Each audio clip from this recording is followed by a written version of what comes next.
제가 준비한 거는 제가 지금 중동 관련 업무를 한 12년 정도 하고 있는데요. 실무를 하면서 겪었던 그런 사례들, 그 다음에 제가 실수했던 사례들인데 다른 분들은 저 같은 실수를 좀 안 했으면 하는 생각에서 자료를 좀 준비해 봤습니다. 일단 아이스 브레이킹으로 혹시 저분이 누군지 다 아시죠? 제 대학교 동문입니다. 제가 사우디에서 한 1년 정도 공부를 했는데요. 그때 다녔던 학교가 제타에 있는 압두라지즈 대학인데 저는 몰랐습니다. 근데 저기 동문이라고 그러더라고요. 그래서 좋은 분은 아니지만 그래도 유명한 분이 동문이 있어서 사람들한테 농담할 때 잘 써먹긴 합니다. 두 번째는 제가 사우디나 이집트나 두바이 쪽 가면은 택시보다는 우버를 쓰거든요. 그래서 우버 콜 하면은 기사님들이 엄청 빨리 오세요.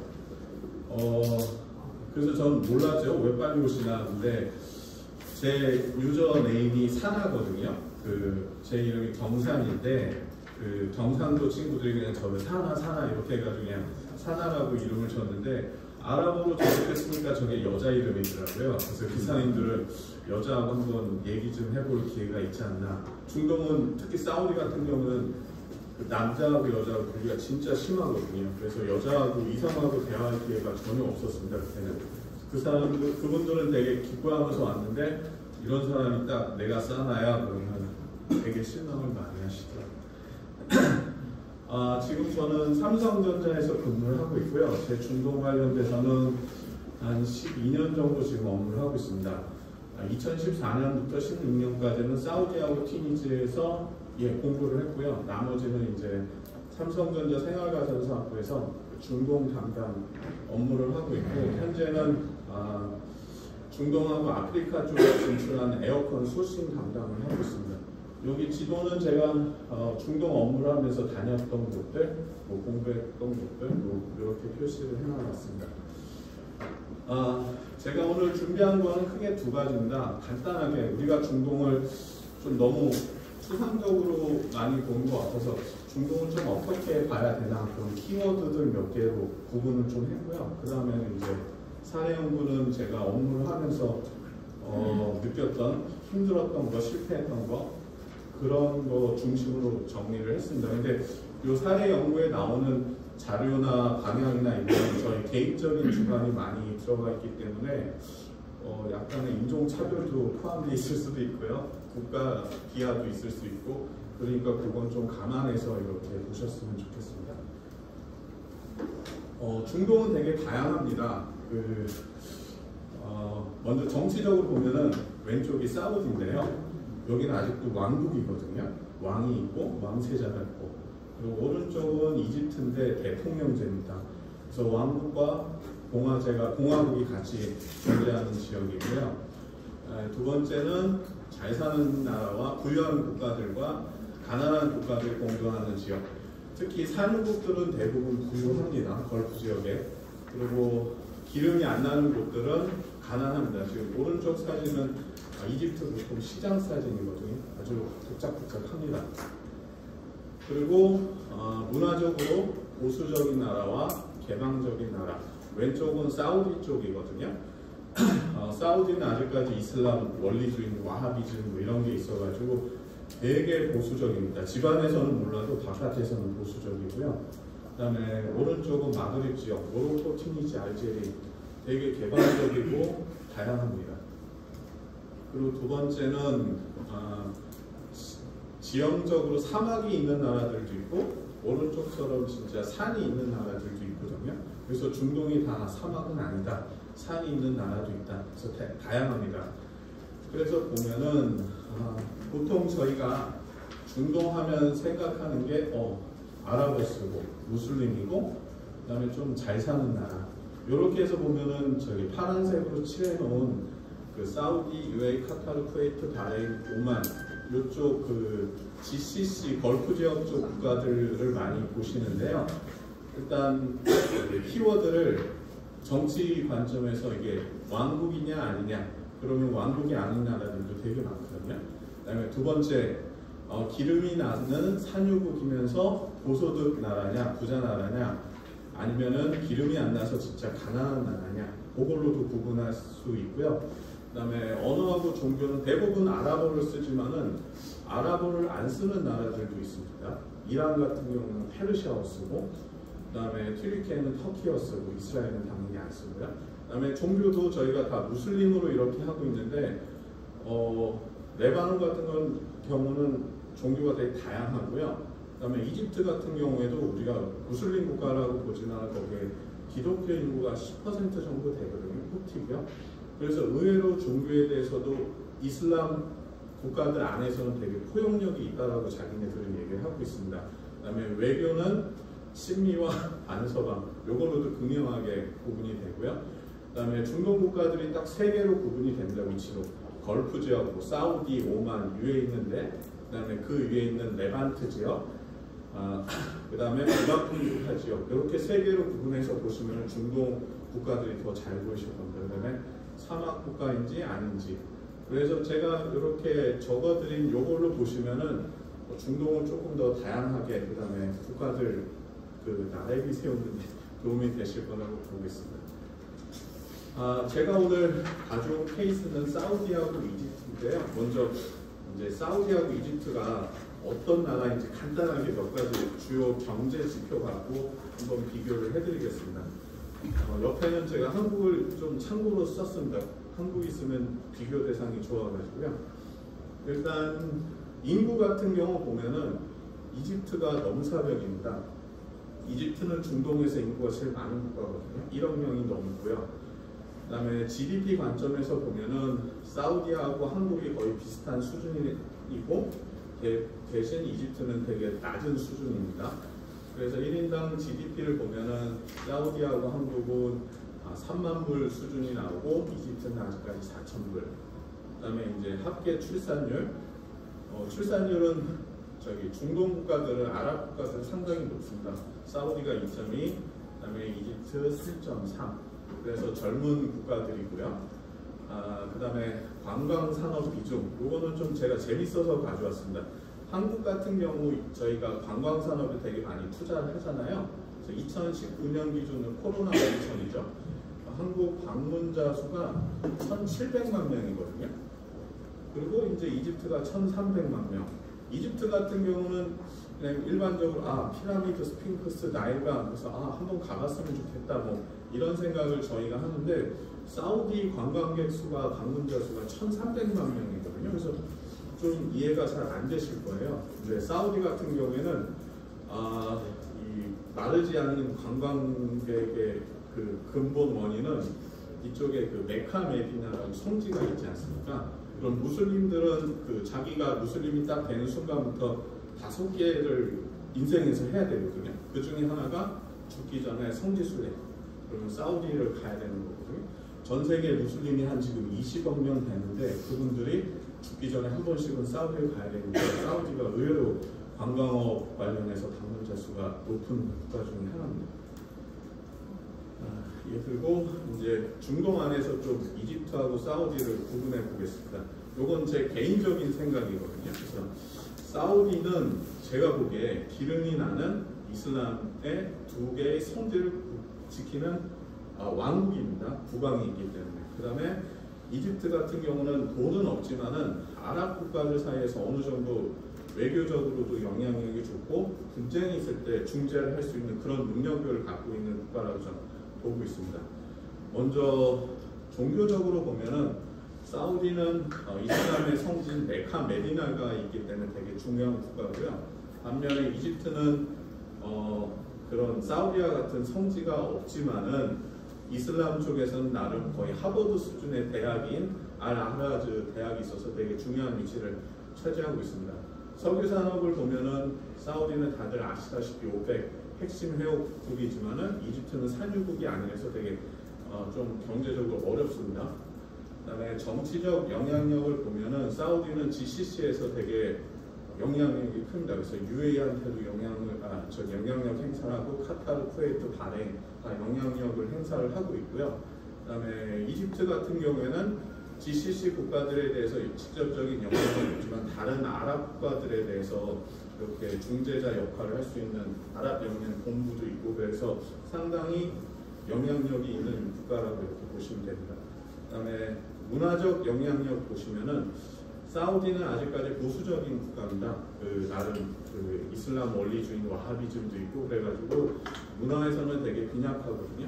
반면에 이집트는 영화, 노래, 가수, 드라마 이런 거 제작을 많이 해서 나름 중동에서는 문화의 중심지로 이렇게 보시면 됩니다. 그다음에 좀 특이한 사항이 외국인 노동자 비율입니다. 사우디 같은 경우에는 지금 인구의 한 40%가 외국인 노동자거든요. 3,400만 정도에서 1,300만 명이 외국인 노동자입니다. 그래서 사우디 같은 경우는 막말로 외국인 노동자 빠지면 국가 운영이 안 되고 올스탑 될 정도로 외국인 노동자의 의존율이 되게 높습니다. 반면에 이집트 같은 경우에는 해외 취업자가 1,000만 명입니다. 이집트는 솔직히 제조업이 아직까지 기반이 약하기 때문에 젊은 친구들 다 외국으로 나가서 해외 취업을 하거든요. 그 인구가 한 1,000만 명.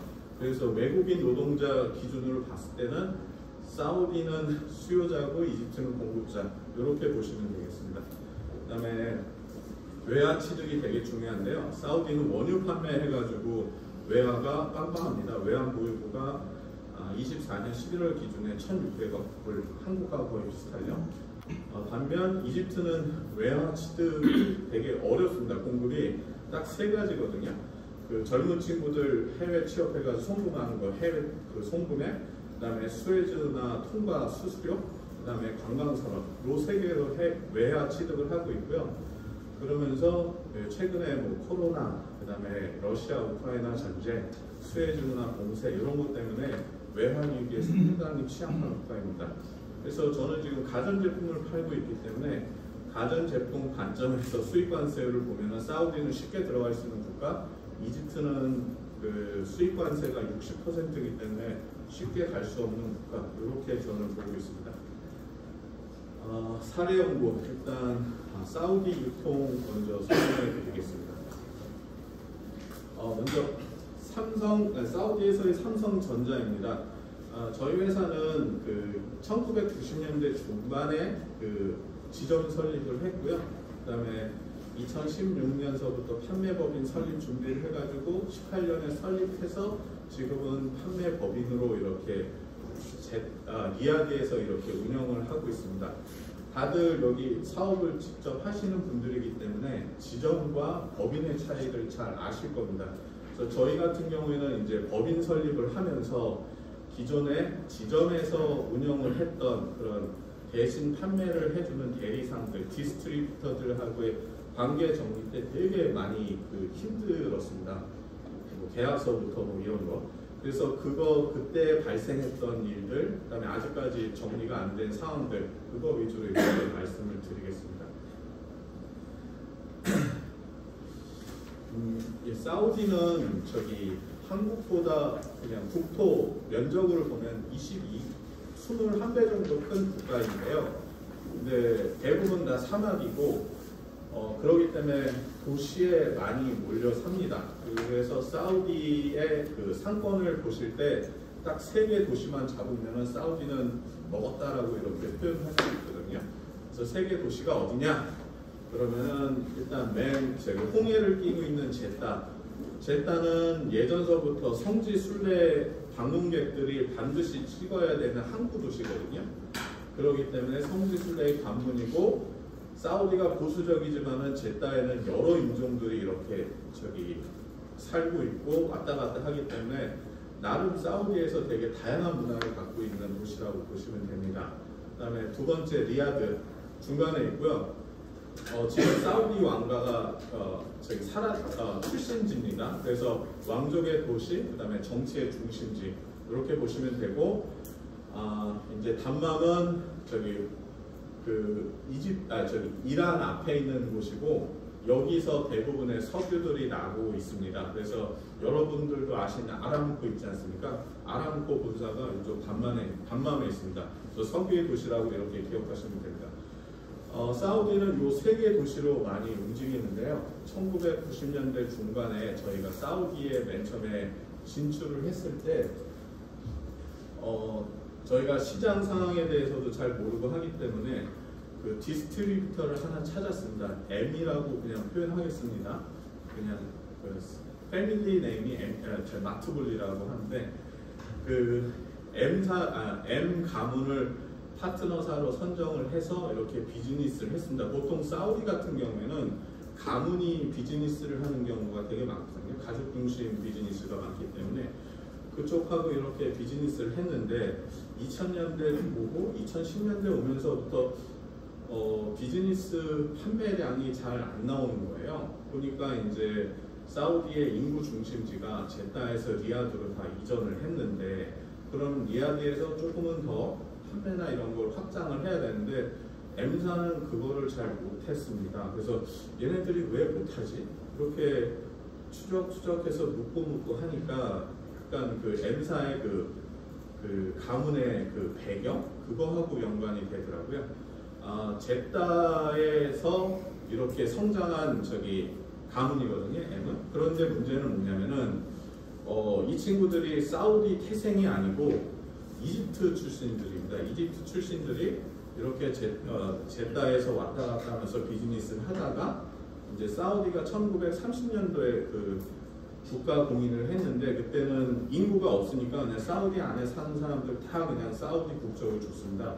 그때 사우디 국적을 취득하고 여기서 이렇게 비즈니스를 하는데 제타에서는 되게 그 M사가 잘 했습니다. 자기네 아버지, 할아버지께서부터 비즈니스를 하니까 뭐 별도의 그 거래서 계약서 안 써도 얼굴로 다 대면이 되고 비즈니스가 됐는데 이제 시장의 중심이 리야드로 넘어갔는데 그래서 M사한테 가서 야 니네 가서 리야드도 좀 해야지. 그러면은 리야드 가면은 씨알이 안 먹히는 겁니다.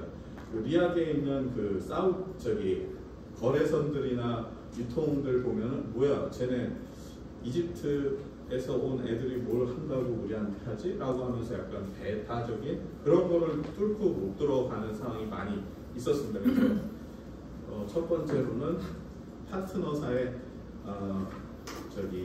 배경 좀 잘 보셔야 된다는 게 이번 스나드의 중심이고요. 예, 두 번째는 계약서입니다. 저희가 이제 계약서를 M사하고 정리를 한번 했어야 되는데 그때 상당히 문제가 많았습니다. 1990년대 중반에 삼성전자가 사우디에서 판매했던 제품들 보면은 계약서에 있는 제품들 보면 브라운관 TV, 냉장고 세탁기, 에어컨 이렇게 있고요. 그 다음에 뭐 캠코더, 비디오 플레이어, 프린터, 컴퓨터 이렇게 있습니다. 그때 이런 상태로 했는데 이제 2010년대 오면서 새로운 제품이 핸드폰, 태블릿 추가되고 브라운관 TV 대신 LED TV로 전환이 되고 캠코더 같은 건 사업 종료되고 뭐 이런 와중에 있었는데요. 그러면서 이제 저희가 계약서를 이제 독점 거래 조항이 그때 돼 있었기 때문에 이걸 해지하려고 계속 그 협의를 하고 했는데 되게 진도가 안 나왔으면 몇 년째 되게 고생을 했는데 그 주된 원인이 보면은 일단 재고에 대한 그 비용 보상 이런 게 문제가 걸렸습니다. 예를 들어서 TV 같은 거를 설명을 드리겠습니다. 여기 그 TV가 매출 비중이 한 40% 되는데요. 핸드폰 빼놓고 60% 되는구나. TV의 특성은 특히 LED TV 특성 같은 경우는 1년마다 신규 제품이 이렇게 오기 때문에 1년만 되면은 가격이 툭 이렇게 떨어집니다. 근데 보통 사우디 거래선들 보면은 재고 있고 나의 재산 뭐 이런 식으로 많이 그거를 인지를 하기 때문에 6년, 7년, 뭐 8년 된 제품도 다 자산으로 이렇게 잡고 있는데 야 삼성 니네 우리하고 거래 끝내려면 이거 다 가져가야지 우리 이거 얼마에 사왔으니까 이거대로 돈 주고 그런데 시장에서는 그 제품 팔 수가 없거든요. 그런 거 정리하는데 되게 많이 시간이 걸렸고 두 번째는 이제 중재법.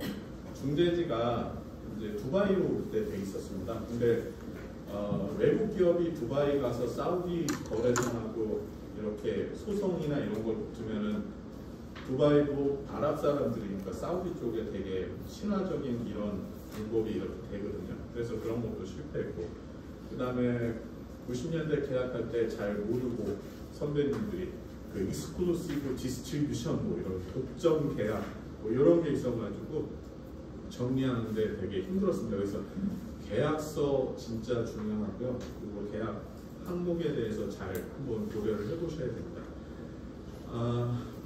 이제 다음은 유통 구조의 변화에 잘 대응했는가? 당연히 못했습니다. 저희는 보통 한국도 요즘에 유통을 세 가지로 이렇게 볼 수 있습니다. IR, OR, 이커머스.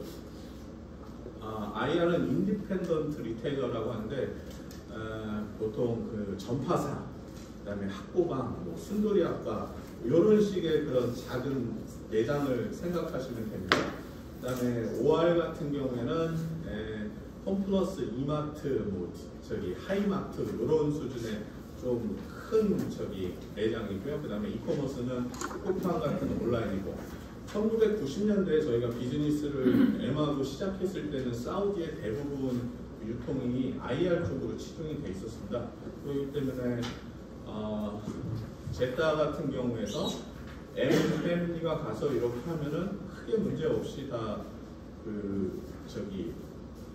제품 매매가 됐고 채권도 정리가 됐고 커스터머 서비스도 그냥 전화 한 통이면 다 끝나고 이런 상황이었는데 이제 2000년대, 2010년대가 되면서 사우디 유통 구조가 점점 OR로 되고 그 다음에는 이제 이커머스도 점점 증가가 되는데 M사 같은 경우에는 여전히 IR 중심으로의 그런 오퍼레이션 그런 거기 때문에 OR 진출을 하기 위해서는 이 친구들이 가격 조건, 그 다음에 서비스 조건, 그 다음에 반환 조건, 재고 조건 이런 거에 대해서 되게 깊이 보고 거기에 아주 정치하게 움직여야 되는데 그런 거를 못했습니다. 그건 M사가 갖고 있는 인력의 한계 뭐 이렇게 보거든요. 그렇기 때문에 유통이 변하는데 계속 사우디 같은 경우에는 거기에 잘 대응을 할 수 있는가. 근데 저희가 예전에 디스트리뷰터를 갖고 있던 M은 거기에 변화에 대응하지 못했다. 그 다음에 요거는 조금 제가 욕을 먹을 수도 있는 그런 슬라이드인데요. 사우디가 노예제도가 1962년에 폐지가 됐습니다. 1962년도 기준으로 사우디 인구가 한 400만인데 그때 노예가 4만 명이거든요. 전체 인구의 1% 정도가 노예였습니다. 그런 와중에 사우디 사람들 눈에는 보이지는 않지만 아직도 국가별로 이렇게 신분 제도가 있는 걸로 저는 느껴지고 있거든요. 그래서 최상위 국가를 보면은 미국, 영국, 프랑스, 독일, 캐나다. 그 밑에는 다행히 한국도 들어갑니다. 일본, 한국, 싱가포르. 그다음에 중상위는 이제 자기네들보다 한때 잘 살았던 터키, 요르단, 레바논. 그다음에 중위로는 이집트, 파키스탄, 인도, 중국. 그다음에 중하위는 필리핀, 방글라데시, 이스랑카. 그다음에 최하위는 예멘, 시리아, 수단. 그래서 이 국가별로 사우디 사람들이 대하는 게 틀리거든요. 그래서 저희가 이제 리야드나 이런 데 큰 다른 도시 가서 뭔가 미팅을 하거나 그러면은 거기에 맞는 격에 맞는 그런 국적을 갖고 있는 사람이 대표주다로 가서 해야 되는데 대부분 한국 업체들 보면은 직원 채용을 할 때 중위권에 있는 국가들에서 많이 뽑습니다. 그 친구들이 솔직히 똑똑도 하고요. 그 다음에 영어도 잘하고, 그 다음에 한국 사람들하고 커뮤니케이션도 잘 돼서 회사 안에서는 중간급의 그런 매니저 역할을 하고 있는데 이 친구들이 이제 진짜 사우디 사람들하고 이렇게 비즈니스 미팅이나 하면은 그쪽 거래선에서는 얘는 나하고 격이 안 맞는데 뭐를 하지? 네가 뭐 삼성이라 그래도 너는 격이 안 맞잖아. 이런 게 좀 많이 있습니다. 근데 저희는 일단 인력 채용이나 이런 거 할 때 사우디인들을 채용을 하지만은 제대로 잘 활용을 못하거든요. 일을 안 해서. 그래서 여기서 저희 삼성전자는 아직도 좀 문제가 있고 점점점 이런 건 없어지지만 그런 게 있습니다. 그 다음에 이제 두 번째는 원산지에 따른 사우디의 제품 신뢰도. 저희도 얼마 전까지 중국산 제품에 대해서 신뢰도가 없었는데 지금은 많이 바뀌었잖아요. 근데 사우디는 그게 더 강력합니다. 뭐 예를 들어서 메이드 인 저펜 하면은 스펙이나 가격 안 보고 많이 사고 또 메이드 인 저먼 하면 또 이 사람들 그냥 팍 사고 그러는데 동일한 브랜드지만은 메이드 인 이집트 그러면은 사람들이 그 제품을 안 삽니다. 삼성전자는 이집트에 공장이 있거든요. 이집트에서 TV 공장이 있어가지고 거기서 TV를 엄청나게 사우디로 넘기는데 이제 사우디 사람들 입장에서 보면 이거 이집트야? 그 사기꾼들이 만드는 별로 안 좋은 나라인데 라고 하면서 이집트 제품에 대한 신뢰도가 엄청 낮거든요. 근데 지금은 많이 괜찮아졌지만 초기에는 이집트산이라고 되게 시장에서 많이 구박을 많이 받았습니다. 그래서 제가 그 사우디 관련해서의 약간 결론을 내봤는데요. 만약에 진출하시면은 그 파트너사는 보통 가문으로 이루어져 있을 겁니다. 그 가문의 그 백그라운드 체크를 진짜 잘 해야 되는데 아마 한국 사람들이 그 가문을 체크한다는 건 어려울 겁니다. 그렇지만은 이게 아마 비즈니스의 성패를 가를 정도로 중요하다고 보시면 되고요. 두 번째는 이제 그 사우디의 3대 도시인 리야드, 제다, 담맘을 진짜 다 커버할 수 있는 업체인가 아니면은 특정 도시에서만 잘 활성화가 됐는지 그것도 보셔야 되고, 그 다음에 최근에 이제 온라인이 엄청나게 활성화가 되고 있거든요. 그래서 이 업체가 그 이커머스를 과연 운영할 수 있는 오퍼레이션 능력이 되는지 유연성이 있는지 그걸 보셔야 되고요. 그 다음에 끝이지만 제일 중요한 거 계약 조건, 독점 계약, 중재지, 그 다음에 계약 해지 이런 거는 반드시 좀 꼼꼼하게 살피셔야 됩니다. 예, 사우디 케이스는 여기서 끝내고요. 다음은 이집트 관세에 대해서 말씀드리겠습니다. 일단 이집트는 최근에 외환 보유고 때문에 되게 고생하는 국가고요. 그래서 작년 때 기준으로 저희가 그 LC 가전사업 제품에 대해서 LC를 열지 못했습니다. 이집트에서. 그래가지고 제품 수출을 못하고 있는데 대신 곡물 같은 거, 빵 같은 거, 생필품에 대해서만 LC를 이집트에서 허용을 해줬거든요. 국가에서. 그래가지고 빵은 사오지만은 가전제품은 사지마, 뭐 이런 수준으로까지 이렇게 됐습니다. 이집트의 그 외환 보유고의 악순환이라고 제가 표현을 했는데요. 이집트의 외환 그 수입 채널은 딱 3개입니다. 그 젊은이들 외국에 나와서 그 해외 송금하는 거, 두 번째는 수에즈운하 통행료, 세 번째는 관광산업. 요걸로 그 이집트의 외환이 돌아가는데 문제는 1920년서부터 22년까지 코로나가 딱 터지니까 관광 수입이 많이 감소를 했습니다. 그리고 두 번째는 22년도에 러시아 우크라이나 전쟁이 터져가지고 곡물 가격이 전 세계 곡물 가격이 한 30% 올랐는데요. 이집트가 나일강 때문에 농업 수출국이라고 저도 생각을 했는데 이집트는 곡물 수입국입니다. 전체 자기네들이 소비하는 곡물의 50%를 수입을 하거든요. 그러니까 곡물 가격이 뛰었으니까 이제 지출도 더 늘어났고, 그 다음에 이제 수에즈 운하의 수입 감소, 이게 2024년도에 50% 정도 감소됐다고 하더라고요. 그 원인은 2022년도에인가 그 에버그린 상선이 수에즈 운하에서 좌초돼서 한 3주간 멈춰 있었고요.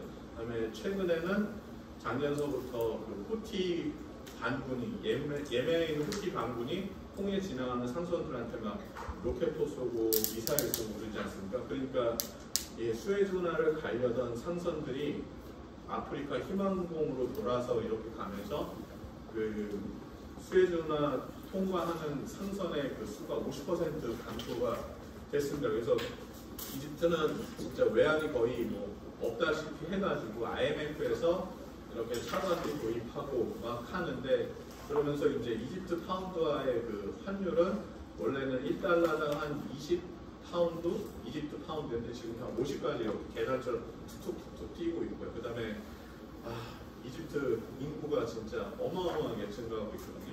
그래서 인구 먹여 살려야 되는 그런 부담이 있고요.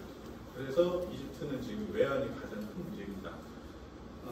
그런 와중에 이집트가 외환 문제가 있지만 이집트는 가전제품 입장에서 포기할 수 없는 시장이거든요. 왜냐하면 중동에서 인구가 제일 많고 가구 수도 보면은 다른 중동의 5대 국가, 인구 많은 국가들 중에서 탑입니다. 그래서 저희가 할 수 있는 거는 딱 두 가지 진입 방법이 있었는데요. 첫 번째는 자체 공장을 투입해가지고 설립하는 거, 그 다음에 두 번째는 소싱, 이렇게 방법을 잡았습니다. 이래야지만 지금 냉장고, 에어컨 수입 관세 60%를 돌파할 수 있거든요. 그런데 이제 저희 회사 기준으로 보면은 이집트의 가전제품 공장은 결국 투자를 하지 않았습니다. 왜냐면은 이집트에 저희가 공장이 있는데 핸드폰이나 TV 같은 경우는 솔직히 공장 설비가인데 그렇게 큰 비용이 들지 않거든요. 그냥 모듈식으로 와서 조립하는 수준으로만 해도 충분히 완제품이 나오는데 냉장고, 세탁기, 이런 에어컨 같은 거 하면은 금형, 투자, 그 다음에 어마어마하게 많은 설비가 되기 때문에 그 설비 투자해가지고 투자 비용을 이익을 회수하는 게 안 나온다라고 이렇게 경영이 돼서 아직까지 공장 설립을 안 하고 있어서 할 수 없이 이렇게 OEM, ODM, 로컬 소싱으로 이렇게 방향을 잡았습니다. 그런 와중에 일단 이집트 업체들하고 미팅을 계속 했는데요. 이집트 업체들 입장에서 보면은 지금 관세가 에어컨 기준으로 말씀드리겠습니다. 관세가 60% 되니까 일단 자기네들 해외 브랜드들이 이집트를 못 들어왔습니다. 몇 년 동안. 그러면서 그 몇 년 사이에 이집트 로컬 브랜드들인 프레시, 라야, 엘 아라비, 유니온에어 이 친구들이 다 시장을 다 먹었거든요. 그런 와중에 이제 해외 브랜드들이 야 우리 저기 소싱 좀 할 건데 니네 우리 공급해 줄 수 있니? 라고 하면은 이 친구들은 이 시장은 이미 우리 건데 굳이 니네들한테 줄 필요 있어? 우리 시장 뺏기고 싶지 않은데 라고 하면서 제한하는 가격을 보면은 진짜 중국에서 사는 것보다 한 30% 높은 수준의 가격을 제한하고 해서 결국은 안 되는구나 이런 식으로 대부분 다 결정이 이렇게 흐름이 됐고요. 그런 와중에 이제 중국 업체들은 그럼 나는 공장 투자를 할래라고 하면서 진짜 대규모 공장 투자를 하는 친구들이 있거든요. 중국의 하이얼이나 미디어 이런 업체들 보면은 진짜 아마 북아프리카에서 가장 큰 공장을 세울 정도로 이렇게 대대적으로 이렇게 하고 있습니다. 근데 제가 다니는 회사는 지금 그렇게 하지 못하고요. 그래서 저는 공장이 없는데 에어컨에는 이집트에는 반드시 들어가야 되고 그래서 생각한 방법이 튀르키예를 통해서 우회하는 그런 거를 생각을 했습니다. 이게 어떻게 되냐면은 이집트하고 튀르키예는 FTA가 형성이 돼 있습니다. 그러면서 튀르키예에서 생산한 제품에 대해서 이집트 수입을 하면은 관세를 0% 부과하거든요. 대신 튀르키예에서 로컬 화율이 한 60%까지 맞춰야지만 그거에 대해서 이집트 수입 관세가 0% 되는 그런 조항이 있습니다. 그래가지고 저는 이집트의 공장은 없지만은 튀르키예를 통해 가지고 우회해서 돌아가는 방법, 그거를 지금 이렇게 고민을 하고 있습니다. 예, 그래서 이집트 관련해서는 일단 결론은 이집트는 진짜 중동에서 가장 큰 시장이기 때문에 인구 기준으로 결코 포기는 할 수 없고요. 그 다음에 이집트의 문제는 외환 리스크가 지금 엄청나게 높습니다. 일시적으로 지금 해결은 됐지만은 이게 또 언제 다시 터질 수 있기 때문에 만약에 이집트에 들어간다고 하면은 현지 생산 또는 현지 소싱을 해야 되고 그 다음에 거기서 나는 수익을 이집트 내에 다시 재투자해가지고 뭔가 그 안에서 계속 유지가 되게끔 해야 됩니다. 아니면은 그 근처에 있는 유럽이나 아프리카 시장으로 수출해가지고 계속 달러를 수급해야지만 거의 살아남을 수 있고요. 두 번째는 이제 중국 업체들의 이집트 현지 공장 투자인데요. 이집트가 중국의 1대1로 지점 중에 하나거든요. 그래서 중국 업체들은 이집트로 와서 거기서 생산을 해서 유럽, 아프리카, 중동 공급하는 거를 되게 계획을 많이 세우고 있습니다. 그래서 공장도 되게 규모가 큰데 그러면서 대부분의 그 자재들을 부품을 중국에서 바로 다 들여옵니다. 그 하이얼 같은 경우에는 1년에 컨테이너 한 27,000개 정도로 받거든요, 부품을.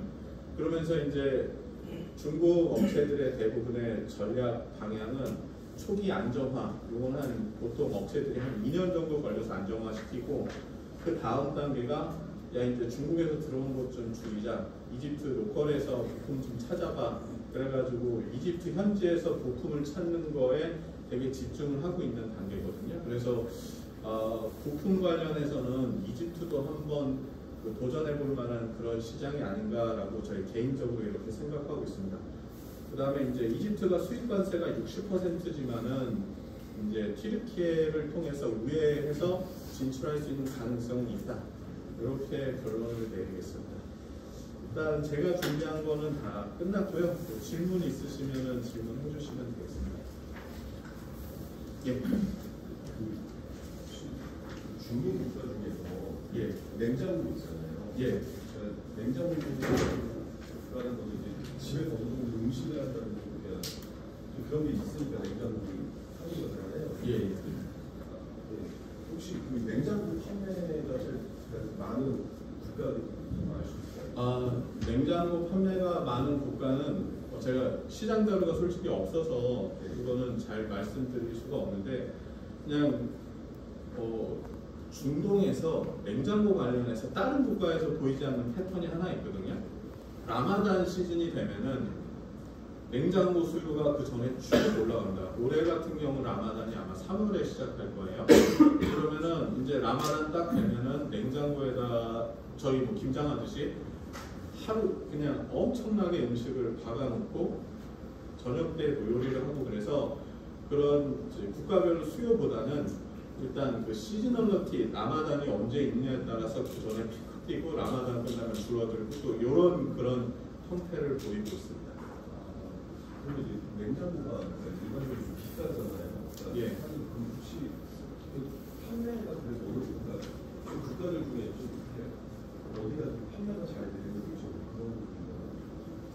제가 죄송한데 그 시장 자료가 진짜 없어가지고 그거는 제가 좀 말씀을 못 드리겠습니다.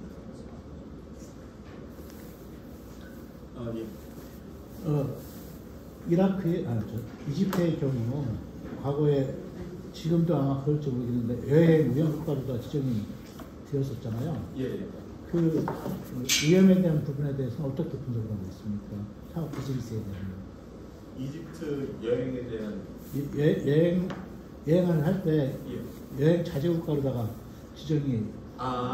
예. 그 시나이 반도 쪽에는 그 테러리스트들, 솔직히 중동 국가들 간의 국경이 저희가 생각하는 국경하고 좀 개념이 틀립니다. 무슨 장벽이나 무슨 물리적 장애물이 있는 게 아니고 그냥 지도상으로 나와 있어서 내가 지금 이집트에 있나? 아니면 딴 나라에 있나? 구분이 잘 안 되거든요. 그래서 보통 그 테러 단체들이나 약간 그런 단체들이 그쪽에서 활동을 많이 합니다. 왜냐면은 국경 왔다 갔다 하면서 돕기도 하고 이렇게 하기 때문에 이집트의 특정 그 지역에 대해서만 그런 리스크가 있지 전반적으로 대도시 기준으로는 이렇게 위험이 높다라고 저는 보지 않고 있습니다.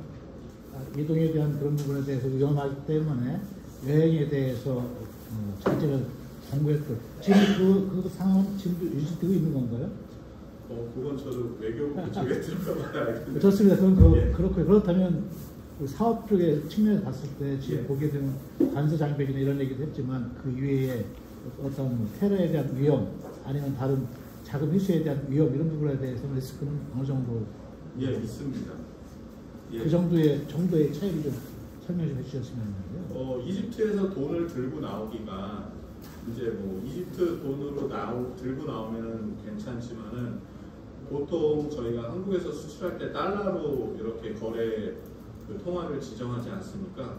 근데 이집트에서는 뭐 제일 안전한 방법이 LC 먼저 받고 그 다음에 물건 넣고 하는 건데 지금 2025년 기준으로는 LC 오픈되는 게 그나마 크게 문제는 없는데 2023년서부터 24년 상반기까지는 LC가 안 열려서 물건을 만들어놔도 못 가지고 가는 그런 상황이 많이 있었습니다. 아직도 상당히 위험에 대한 예. 부분을 고려 많이 해야 되겠네요. 예. 그리고 그 사우디 시장은요, 거기 현지 파트너가 아니고 주변 국가의 거래처에서 사우디 시장을 확보할 수도 있나요? 예를 들면 저는 아랍에미리트의 파트너가 있는데 그 파트너가 사우디 시장도 커버하고 싶다고 하면 그게 가능한지. 예, 두바이 통해서 사우디는 충분히 들어갈 수 있습니다. 근데 대신 두바이에 있는 파트너가 사우디를 얼만큼 이렇게 커버할지에 대해서는 한번 자세히 봐야 되고요. 두 번째는 나 얘를 통해서 사우디 들어가고 있어라고 이제 거기서는 인지를 하고 있잖아요. 그래서 사우디 시장은 다 내 거야라고 이해할 수도 있거든요. 그런 와중에 이제 비즈니스가 커지셔가지고 사우디에 또 다른 파트너를 하면은 이렇게 컨플릭트나 문제가 생길 수도 있기 때문에 두바이에 있는 파트너가 사우디 도대체 네가 어디 들어가니, 어느 지역이니, 어떤 채널이니 막 이런 거를 보시면은 초기에 두바이에 있는 그 에이전트 통해서 충분히 사우디를 커버할 수 있다라고 저는 믿습니다.